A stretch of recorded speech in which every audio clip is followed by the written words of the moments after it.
Imagine an English market town around 1800. Cattle low, tin mugs clatter, a drummer bangs the hour. Then the crowd parts for a sight everyone knows and no statute recognizes. A woman with a halter tied about her waist or neck, led by her husband to the auction stone. He's not a king, but for a quarter hour the law of his house is staged as if he were. A crier reads the patter that has been used 100 times, that the seller and his goods can no longer live happily together, that she seeks a new protector, that any man willing to pay may take her with all faults.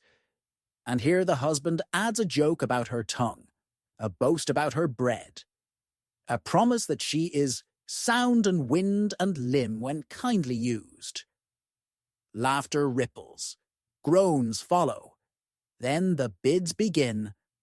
Sometimes the buyer is already chosen a lover who will pay a token shilling and a quart of ale to give the scene a legal smell. Sometimes strangers shout prices as if for a mare. A bill is read aloud, names and witnesses inked in a hand that trembles from cold or drink. When the hammer, often just a stick, falls, the halter changes hands. The woman steps across the invisible line from one household to another. The old husband pockets coins or cancels a debt at a landlord's elbow. The new man leads her away. The crowd scatters back to cheese, pigs, and beer. No court in London calls this a divorce. Yet in dozens of towns it works like one. Parish beadles, alehouse keepers, even some magistrates treat it as a rough-and-ready settlement. Under the poor laws, a deserted wife and children became a charge on the parish. Wife-selling turned a looming liability into a contract the overseers could point to. It was barbarous and theatrical, but also administrative, a performance that produced a document, a crowd of witnesses, and a new address for relief to be paid. Look closely, and you see more than humiliation. In many sales, the woman herself insists on the ritual, because it creates a public break the church will not grant, and the law will not sell cheaply. She chooses the buyer, names what furniture or child goes with her, demands that the price cover the rent so the parish will not chase her later. Agency and abuse stand side by side on the same stones.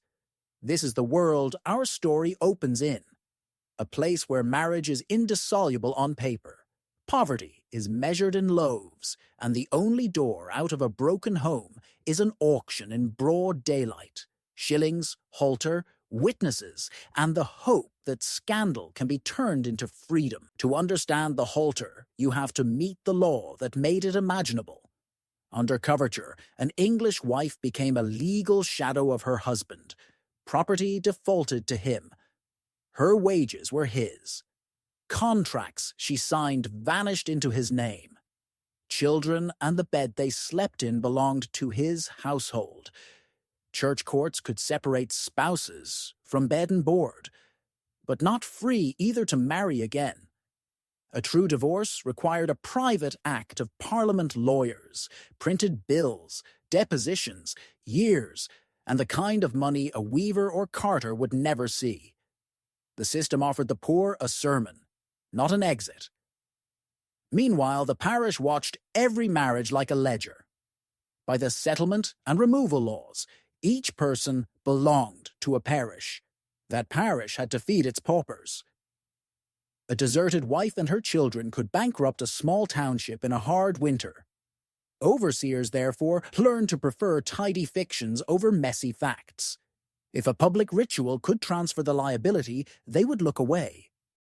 A wife sale turned a private disaster into a visible arrangement. Witnesses, a token price, a named man who now assumed maintenance. The halter signaled notoriety. The bill of sale created a paper the parish could file. The crowd remembered who had taken whom. It was barbarous accounting, but it balanced the book. There were cracks and exceptions, feme-sole traders in a few boroughs, magisterial orders for maintenance, the occasional separation deed drawn up by a sympathetic attorney, but for most couples, the path forked into hypocrisy or spectacle. Live apart and risk charges of desertion or bigamy, or stand in the market and parody a sale until onlookers understood that the household had changed its head. Moralists called it savagery. Newspapers mocked it.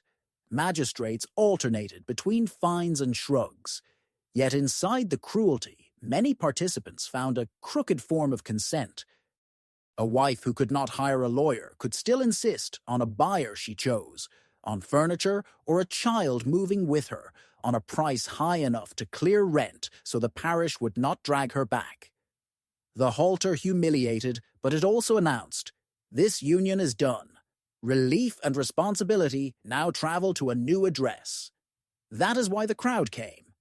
Not just for scandal, but because the market was the only courtroom the poor could afford, and the only place where debt, law, and survival might be hammered into a settlement that the parish would honor tomorrow. By noon, the market has found its pitch. Hawkers yodeling oysters, a fiddler sawing reels, the sweet rot of apples bruised in barrows. Then the crier's rattle snaps the air, and a sheet is pinned to the alehouse door. "To be sold at 12 of the clock precisely, my wife Mary." Reasons are set down in a practiced hand mutual disagreement. His ill temper, her ill language, so that whatever follows will look agreed. People drift toward the cross, wives at windows, boys up onto rails. The husband appears with a halter, sometimes new hemp, sometimes a ribbon threaded to soften the sight. The woman comes at his side, not dragged but paraded, bonnet tight, mouth set. The beadle hovers to keep elbows in. The parish clerk stands where he can hear every name. An auctioneer, often a friend, sometimes the husband himself, works the patter like a horse sale.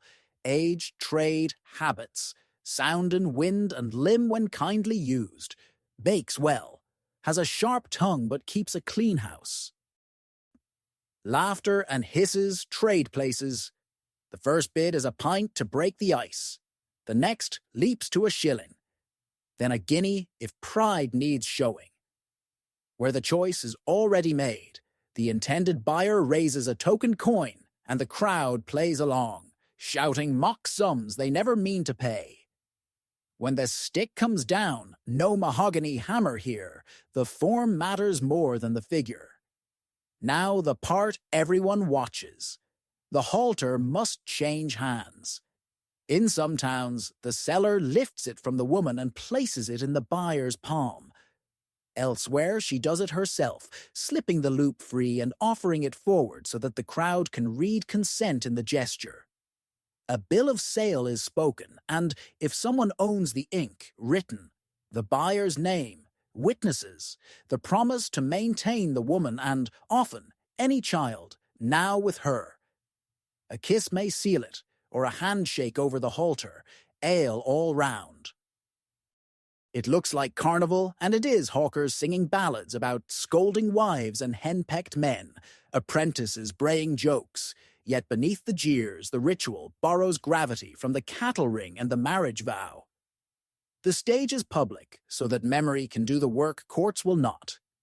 Tomorrow the beadle, the clerk, and half the parish will be able to say who took her, on what day, for what price, and under what promise. A parody of purchase becomes, in the parish mind, a binding settlement. And with that, the crowd peels away. The woman crosses the square on a different arm, and a household ends while another begins. Signed not in law, but in spectacle. Newspapers loved the scandal and the symmetry of it. A marketplace turning a marriage inside out. In 1787, a London sheet told of a Smithfield sale where the husband, being weary of improper conduct, brought his wife with a fresh halter and a sprig of rosemary braided into it, as if to perfume the shame. She fetched 5 shillings and a quart of ale from a man the crowd already knew was her sweetheart. The reporter sneered.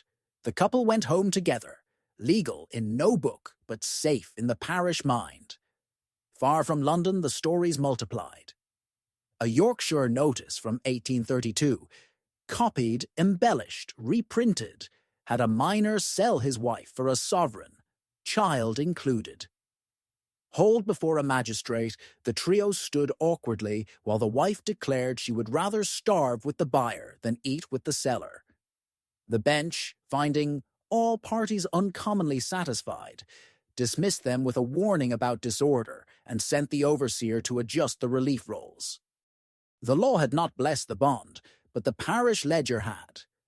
Shropshire papers carried a Bridgenorth scene where the woman refused the highest bidder, folded her arms, and named her own price and her own man. Cheers met the moment she slipped the halter from her shoulders and placed it in his hand, a gesture that said more than a page of Latin. At Ludlow, another wife of neat person and lively industry brought 3 guineas and a pair of shoes, the bill of sale pinned to her bodice until a clerk could copy it. There were uglier versions. In Somerset, a drunken husband tried to sell a wife who would not consent. The constable broke the ring, and the man spent a month in jail. In Worcestershire, a brawl erupted when 2 bidders claimed promises. Amid fists and spilled ale, the woman vanished into an aunt's doorway and locked it fast.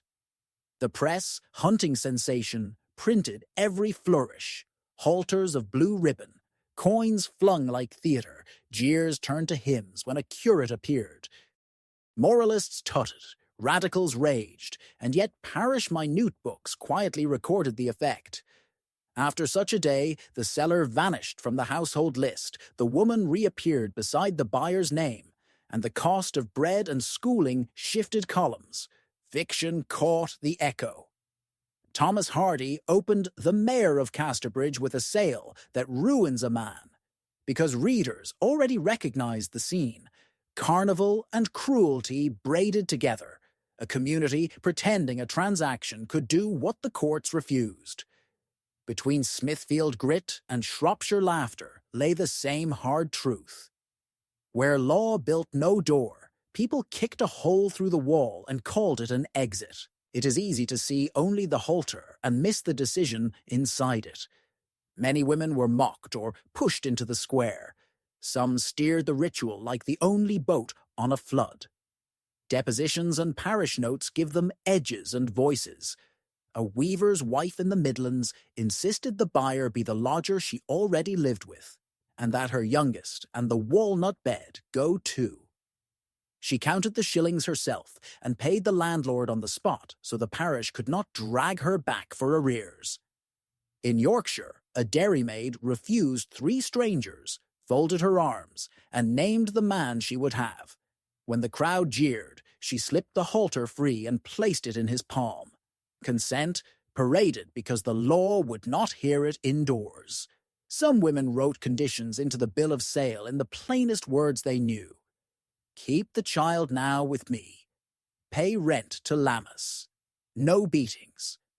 Such clauses were scraps of hope, unenforceable in Westminster, yet powerful in the parish mind because the beadle and the overseer had heard them read aloud. Overseers sometimes stood at the edge of the ring, like bookkeepers at an audit. When the halter changed hands, they noted the new address and shifted relief accordingly.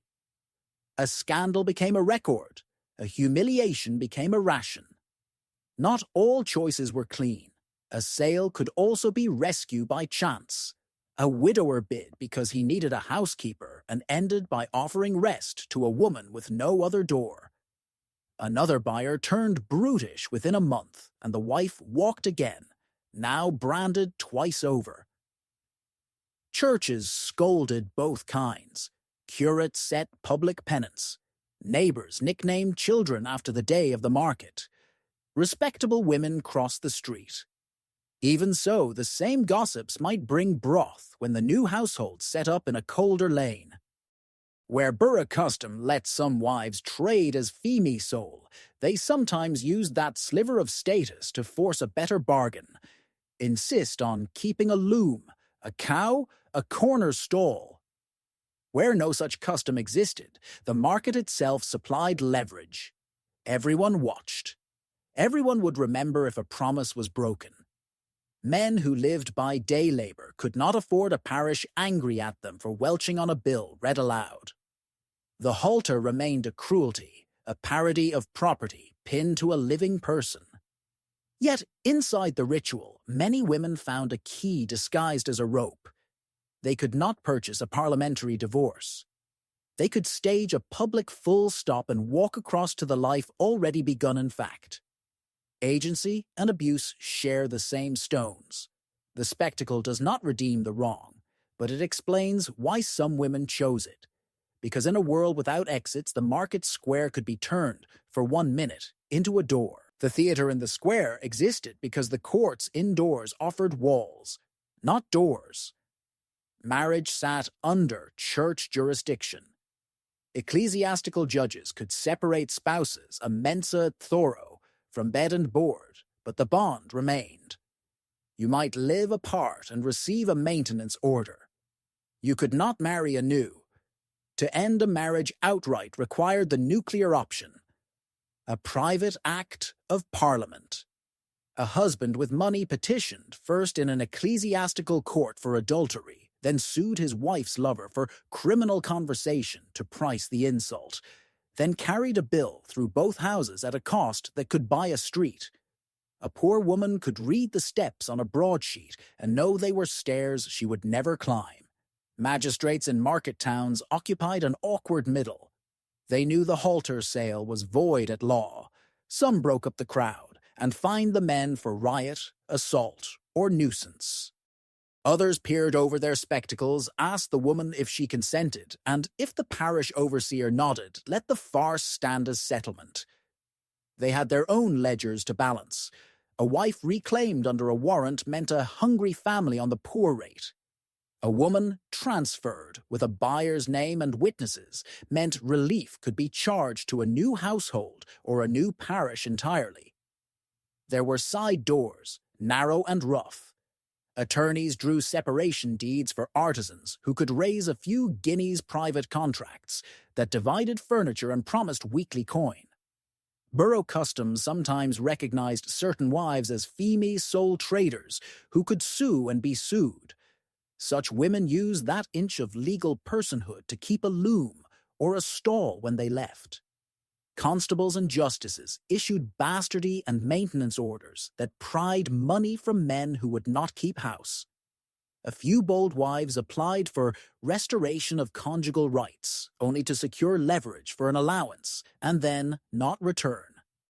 Hardwicke's Marriage Act of 1753 tightened the front door bans, licenses, registries making valid weddings harder to fake, and perversely, invalid endings more desirable to the desperate. The hinge turned in 1857 with the Matrimonial Causes Act, which created a civil court for divorce. The ladder remained steep and crooked. Husbands needed to prove adultery. Wives had to add cruelty or desertion, but at least the ladder existed. Newspapers shifted tone from wink to outrage. Policemen stopped looking away. Magistrates stopped treating a bill of sale as a settlement. Wife-selling did not vanish overnight. Habits of poverty outlive statutes, but its season was ending. The square lost its claim to be a courtroom the moment the city finally built one, however expensive, across the road. A wife sale did not happen in a vacuum. It chose a market day because a market was already a stage. Fairs came with the booths and ballad sellers, raffles, cudgel play, gingerbread hearts, and a public trained to watch strangers for sport. The crier's rattle simply redirected an attention that was already wound. Apprentices climbed cartwheels. Hawkers lifted their trays for a better view. The fiddler who had been sawing dance tunes slid beside the ring and stitched the scene with a jig no churchman could name. Carnival has rules of its own, and wife-selling borrowed all of them.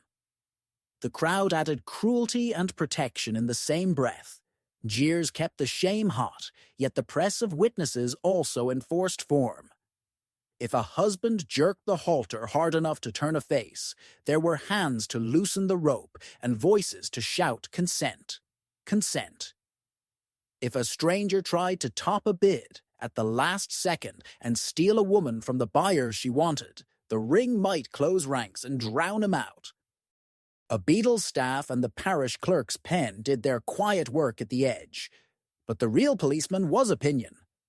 Break the ritual, and you risked losing the one thing you came for. A settlement the town would respect tomorrow. Vendors turned the moment into merchandise. Printers sold fresh broadsides with doggerel verses about a scold tamed or a sot relieved of his duty, stories that made the men feel shrewd and the women feel seen or skinned, depending where they stood. Children learned to chant to the rhythm of the auctioneer's patter and shouted it at one another for weeks. Reputation was coin in a small place. The market could mint and spend it in an hour. There were seasons to the custom. Winter markets made the scene harsher, breath smoking in the air, fingers numb around coins. Summer turned it into theater, with ale running and tempers loose. Seaside towns liked the noontide when sailors poured ashore. Inland fairs preferred the Friday before rent day, when landlords loomed and arrears could be cleared with the price. The ritual even had a favorite smell: hemp, hot iron from the smithy, yeast from the ale, apples bruised and sweet underfoot. Gender codes strutted. Men measured one another with jokes about mastery and household rule. Women watched faces more than words, marking which bidder met a gaze and which looked only at the ground.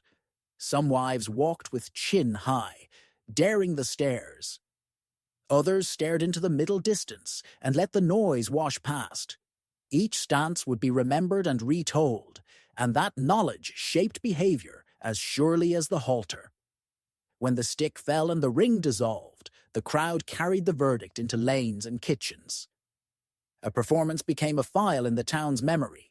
Who paid? Who consented? Who promised bread and boots for the child that winter? That is how the market usurped the courtroom. Not by aping the language of law, but by giving 100 mouths the same story to repeat. Tomorrow the beadle would write a line, the overseer would move a payment, and the neighbors would adjust their eyes. The play ended, but its props remained. A halter hung behind a door, a bill tacked into a family Bible, a nickname that stuck like burrs to children's coats. In that sense, the crowd was not a mob at all. It was an archive. Behind every halter stood a ledger. Under the Settlement Act of 1662, each person belonged to a parish, and that parish paid when bread failed. Overseers therefore watched families the way millers watch water. If a marriage broke, a wife with children could become a permanent charge. The easiest rescue was not charity, but geography. Make her belong somewhere else. Parish machinery was blunt but efficient. Pauper examinations established settlement by birth to a settled father, by marriage to a settled husband, by a year and a day of service, or by renting at a 10 value, a threshold most cottagers never reached. Removal orders then marched the unlucky back to the place legally responsible.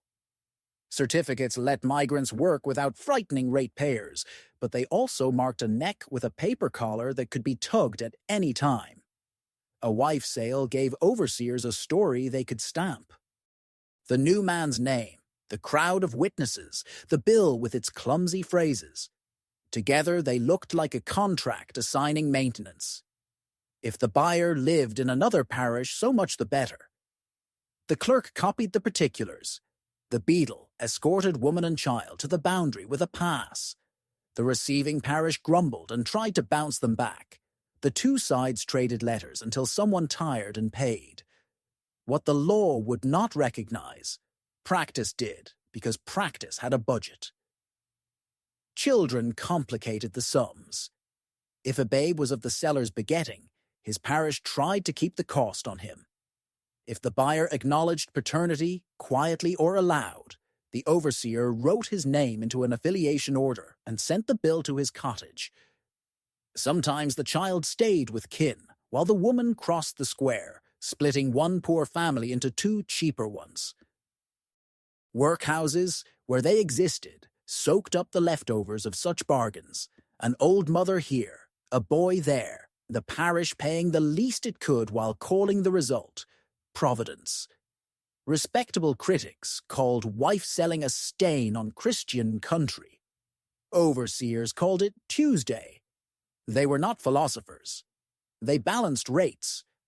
A halter turned private quarrel into an administrative fact, a line in the account book that moved a loaf from one column to another. In that arithmetic morality bent like willow. If a ritual in the cattle ring could shift a pauper from ours to theirs, the parish nodded, filed the paper, and listened for the next crier's rattle. For every tidy performance that ended in ale and handshakes, there were sales that broke the script. A few were pure fraud. A husband, keen to dodge a bastardy order, would parade his pregnant wife and sell her to the putative father for a shilling, hoping to pin paternity by public consent.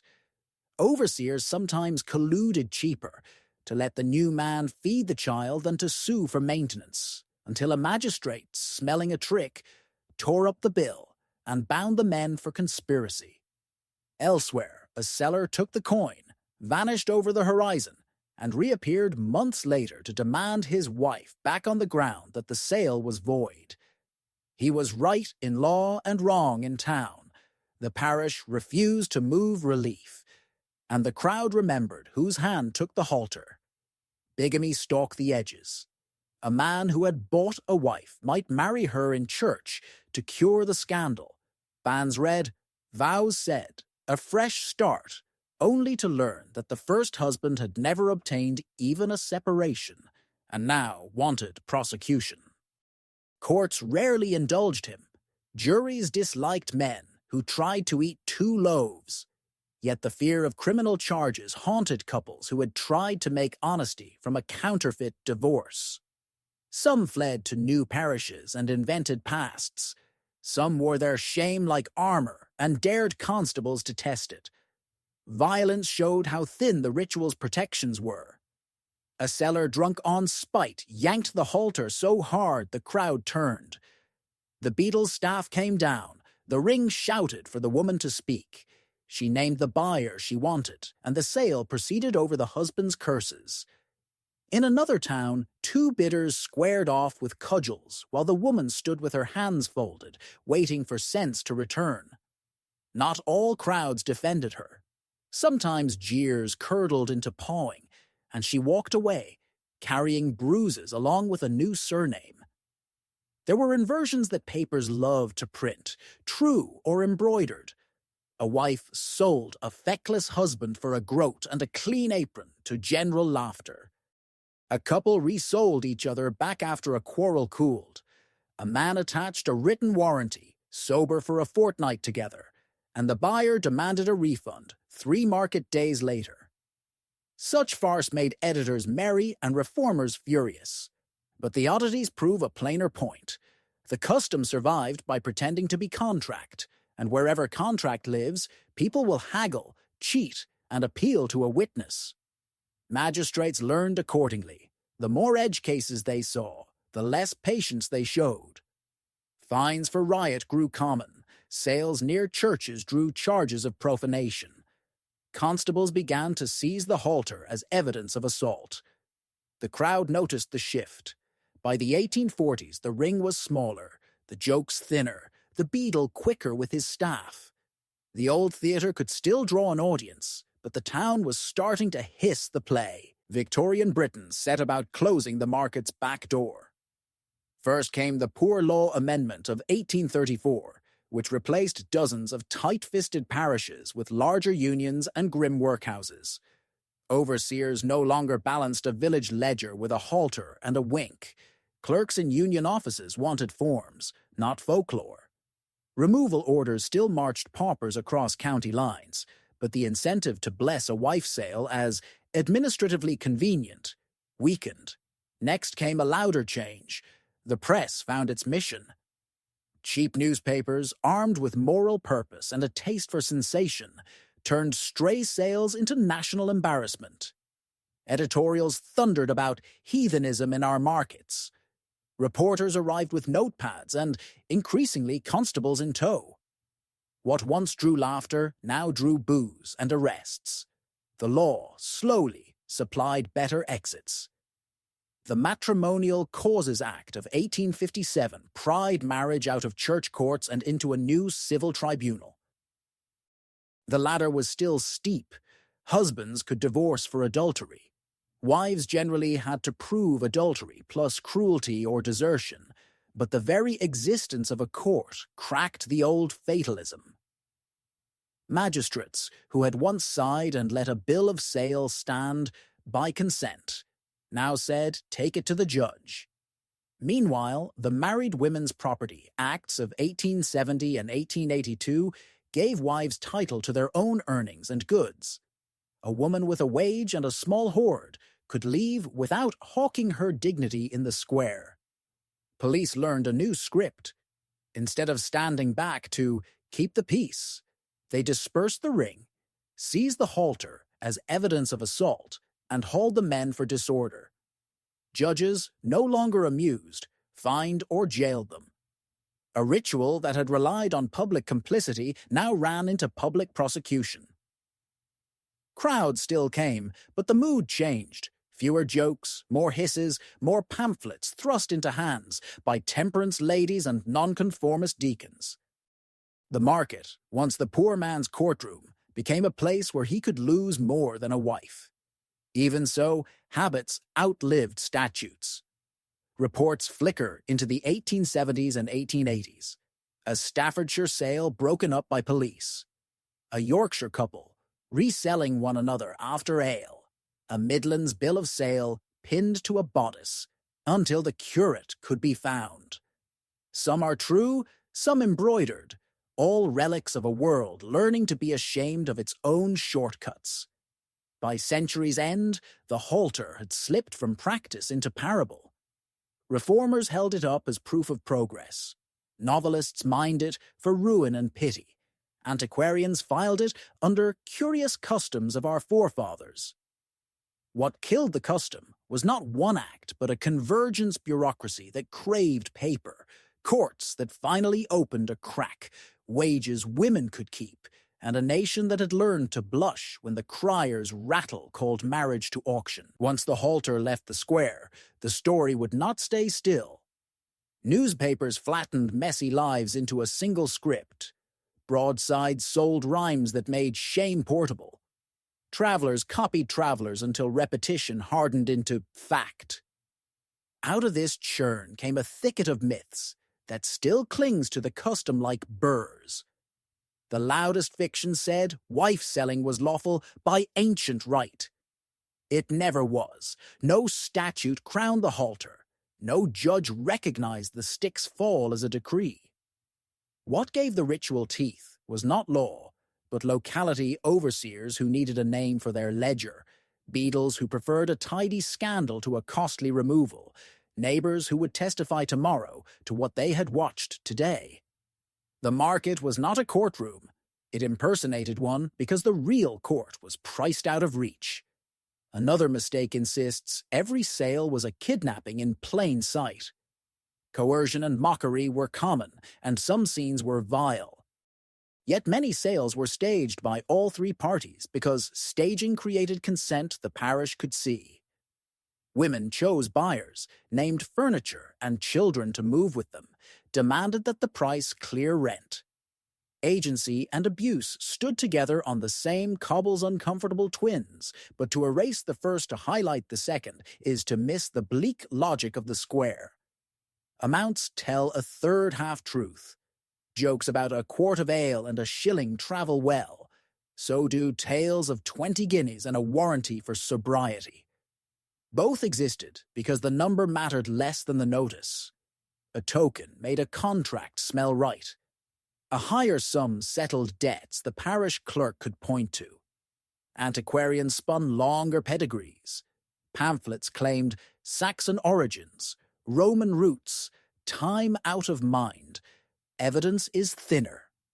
The practice blooms in the record, in the 18th and 19th centuries, with earlier hints that are just that, hints.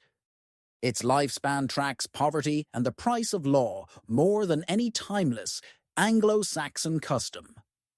Language itself misleads. Under coverture, a wife's legal identity was eclipsed by her husband's, but she was not chattel in the sense a cow was. The Halters Theatre deliberately blurred that line. It borrowed the cattle ring's grammar to force a change of household the courts would not sell cheaply. Outsiders, especially continental journalists, took the blur for truth and wrote of Englishmen who vend their women. English reformers, for their part, banked the outrage as political capital. Look what poverty makes of us, fund the new courts. Fiction froze the memory. Hardy's Mayor of Casterbridge turned one sale into a life's ruin. Punch cartoons made the halter a national joke with a sting. Temperance tracts set it beside gin as twin shames. Each borrowed the ritual's heat and left behind a cleaner moral than reality allowed. The custom was neither a quaint relic nor a universal cruelty. It was a workaround built from rope and witnesses in a world without exits. By the time these myths had set, the practice was already dying. That is irony's last twist. The picture most people carry of wife selling the blue ribbon halter, the great guffawing crowd, the wink from the beadle, is a monument to a door that closed because a better one finally opened. When the theatre in the square vanished, its props did not. They slipped into boxes and books. Parish minute books sit in county offices with entries that look like weather but hide lives. Relief transferred to the household of John N. Child to remain with the mother, rent arrears settled by the buyer at the time of the sale.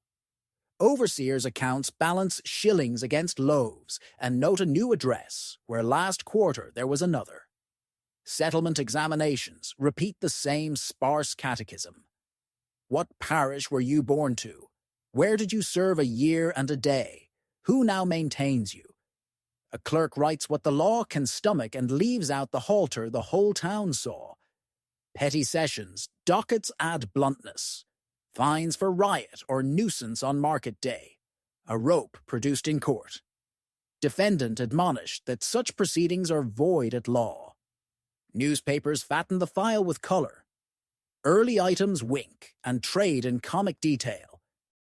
By mid-century, columnists sharpen the tone, supply dates, and name policemen who cut the rope and cleared the ring. The same event that once passed as settlement now arrives in print as scandal and in court as disorder. Paper multiplies outside the law as well. Broadsides sold on the day survive, folded in trunks, stained with ale, the doggerel still legible. A ballad sheet offers a moral that fits any parish, better an honest wage than a drunken vow. Family Bibles sometimes hold a stray bill of sale, clumsy and misspelled, pinned between genealogies as if facts could be made to agree. Diaries compress whole catastrophes to a line. Wednesday, fine. Mary went to market and returned to Mrs. S. The last cases are a fog more than a date. Staffordshire in the 1870s, a crowd broken up by constables. Yorkshire in the 1880s, an attempted sale stopped when the woman refused to touch the rope. Reporters argue about whether the thing happened or whether it was a dare staged for their notebooks. Either way, the message is the same. The old ritual cannot bear police, cameras, and a court across the street. Historians pick through this debris knowing the record misleads by design. Parish ledgers speak budgets, not consciences. Dockets speak statutes, not motives. Ballads lie to sell, yet read together the papers draw a map from spectacle to bureaucracy. Maintenance orders replace mock contracts. Separation deeds replace halters. After the Married Women's Property Acts, receipts appear in a wife's own name for wages and goods. The page that matters in the end is not the bill tacked to a Bible, but a paybook with her signature, and a house key she does not have to buy in a crowd. End the scene where we began. A market at noon, the criers rattle, the halter looped like a lie that wanted to be law. That theatre is gone. Courts opened, wages in women's own names arrived. The parish ledger lost its power to bless a rope.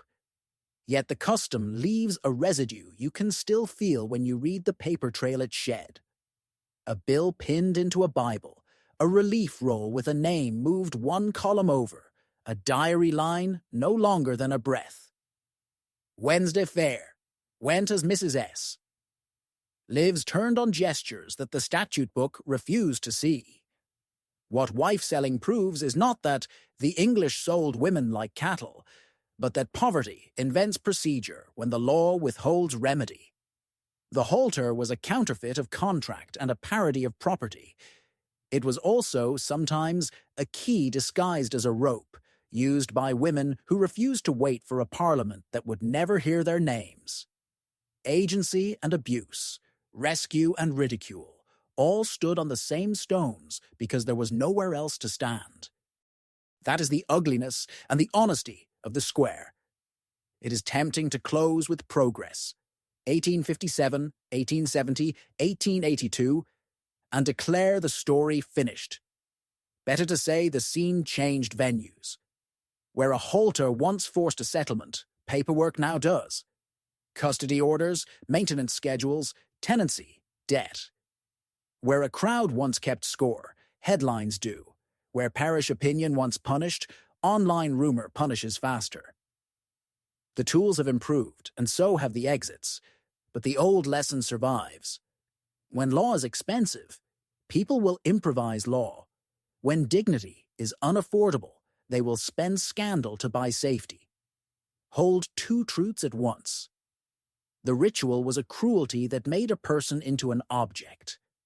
The ritual was a tactic by which some people escaped worse cruelties. To remember only the first is to flatter our present. To remember only the second is to romanticize a wound. The right use of the past is sharper, to build a world where no one needs a crowd to certify consent, where no one buys a door out of danger with a public shame. If you listen long enough in the archives, the noise of the market fades and another sound replaces it. The scratch of a woman writing her own name on a paybook, the click of a key she owns. That is the better ending. Not a stick falling like a judge's hammer, but a quiet door opened from the inside,